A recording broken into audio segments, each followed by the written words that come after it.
శుభోదయం. హిరణ్యవర్ణాం హరిణీం సువర్ణరజితస్రజాం చంద్రాం హిరణ్మయీం లక్ష్మీం జాతవేదో మమావహ. ఈనాటి విశేషం సికింద్రాబాదులో వెలిసిన ఉజ్జయిని మహంకాళి అమ్మవారి బోనాల జాతర. బోనాలు, భోజనాలు. అమ్మవారు ఆషాఢమాసంలో కొలుపులు స్వీకరిస్తుంది. అనేక ప్రాంతాలలో అనేక నామాలతో అర్చనలు స్వీకరించేటటువంటి ఆ జగజ్జనని కాత్యాయని తల్లిని సికింద్రాబాదులో ఉజ్జయిని మహంకాళి అన్న పేరిట అర్చించడం ఆనవాయితీ. 100 సంవత్సరాలకు పైగా చరిత్ర ఉన్నటువంటి ఈ ఆలయంలో ఒకనాటి కాలంలో ప్లేగు వ్యాధి ఈ ప్రాంతంలో బాగా ప్రబలింది. ఆ సమయంలో సైన్యంలో పనిచేసేటటువంటి సిపాయిలు కొందరు ఈ ప్రాంతంలో ఉండే అమ్మవారిని స్తోత్రం చేస్తూ, వారంతా కూడా ఆనాడు కలకత్తా ప్రాంతంలో ఉద్యోగ విధి నిర్వహణలో ఉన్నారు కనుక అమ్మవారిని కలకత్తా మహంకాళిని స్తోత్రం చేస్తే ఈ ప్రాంతంలో ప్లేగు వ్యాధి ప్రబలకుండా అమ్మవారు రక్షిస్తారు అంటూ స్తోత్రం చేశారు. వాళ్ళ విశ్వాసాలు నమ్మకాల మేరకు ఆ కుటుంబంలోని వారిని, ఆ ప్రాంతంలోని వారిని ప్లేగు వ్యాధి కబళించలేదు. దానితో సంపూర్ణ భక్తి, శ్రద్ధ, ఆసక్తితో, విశ్వాసాలతో వారంతా కూడా కలిసి సికింద్రాబాద్లో అమ్మవారిని ఇలా నెలకొల్పారు. కలకత్తా కాళిక ఎలా ఉంటుందో ఆ భావనలతో అమ్మవారిని ఇక్కడ ఉజ్జయిని మహంకాళి అంటూ ఏర్పాటు చేసినటువంటి ఈ మందిరం 100 సంవత్సరాలకు పైగా ఈ విధంగా అర్చనలు స్వీకరిస్తూ నేటికి కూడా అమ్మవారు కరుణాకటాక్ష వీక్షణాలతో మనలందరినీ కూడా అనుగ్రహిస్తున్నారు. కనుక ఈనాటి విశేషం ఉజ్జయిని మహంకాళి అమ్మవారి బోనాలు. ఉత్సవాలలో భాగంగా గోలకొండలో మొట్టమొదటిగా ఉత్సవాలు ప్రారంభం కావడం, ఆ పిమ్మట ఈ ఆషాఢ మాసంలో ఒక్కొక్క చోట ఒక్కొక్క ఆదివారం ఇలా బోనాలు సమర్పించడం ఒక ఆనవాయితీగా వస్తున్న విషయం. ఈ రోజున సికింద్రాబాద్లో అమ్మవారి సమక్షంలో, సన్నిధానంలో ఇలా బోనాలు సమర్పిస్తారు. భోజనము, బోనము, ప్రకృతి వికృతి వలె మనం భావన చేద్దాం. ఒక కుండ, అందులో భక్తితో వండినటువంటి అన్నం. మరొక కుండ, అందులో చింతపండు పులుసు లేదా ఏదైనా ఒక వంటకం, దినుసు, ఆహార పదార్థానికి అనుగుణంగా ఉపయుక్తమయ్యేది. ఈ పెద్ద కుండ పైన ఆ చిన్న కుండ, ఈ రెండింటిని ఇలా ఏర్పాటు చేసుకొని దాని మీద ఒక ప్రమిదలో దీపం వెలిగించి ఈ 2 కుండలను పసుపు కుంకుమలతో, బొట్లతో అలంకరించి వేపమండలతో గుది కూర్చినటువంటి ఈ స్థూలంగా కనిపించేటటువంటి స్వరూపాన్నే బోనము అంటాం.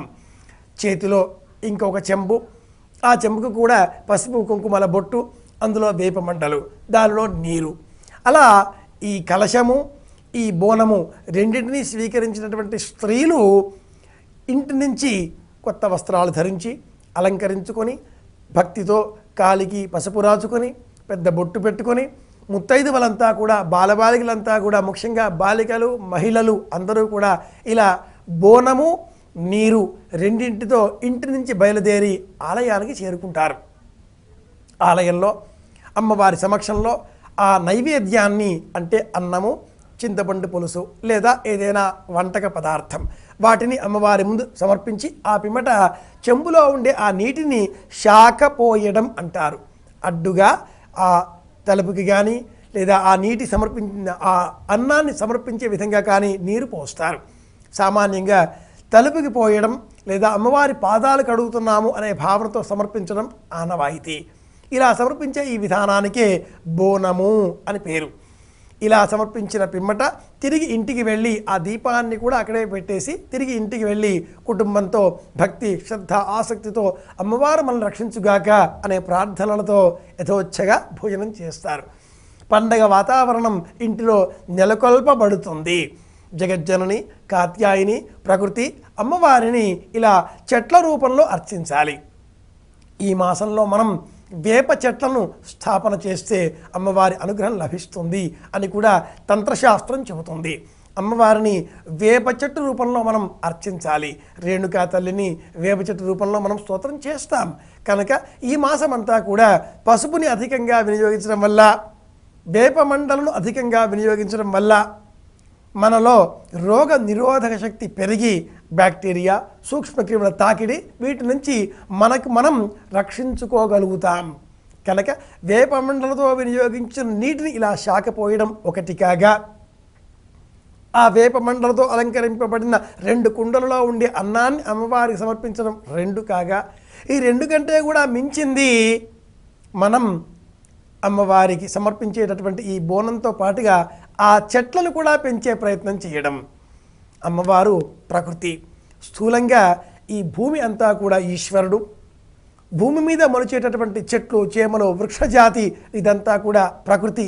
పార్వతి, జగజ్జనని, కాత్యాయని, మహంకాళి ఏ పేరుతో చెప్పినా కూడా ఈ విధంగా భావన చేసి వర్ష ఋతువు కాలం, ఋతువు ఏదైనా కూడా ఆషాఢ మాసం వర్షాలు పడేటటువంటి కాలం కనుక ఈ వర్షాలు పడేటటువంటి ఈ కాలంలో వర్షాల వల్ల వచ్చేటటువంటి సూక్ష్మక్రిముల తాకిడి నుంచి మనల్ని మనం రక్షించుకోవాలి అంటే పసుపు వేపమండల వినియోగం తప్పనిసరి. అలాగే ఆ చెట్లని పెంచినందువల్ల వచ్చేటటువంటి గాలి వలన మనం ఆరోగ్యం చేకూర్చుకోగలిగిన వాళ్ళం అవుతాం. ఇది ఈనాటి విశేషం. సికింద్రాబాదులో వెలిసిన ఉజ్జయిని అమ్మవారి సమక్షంలో సమర్పించేటటువంటి బోనాల విశేషం.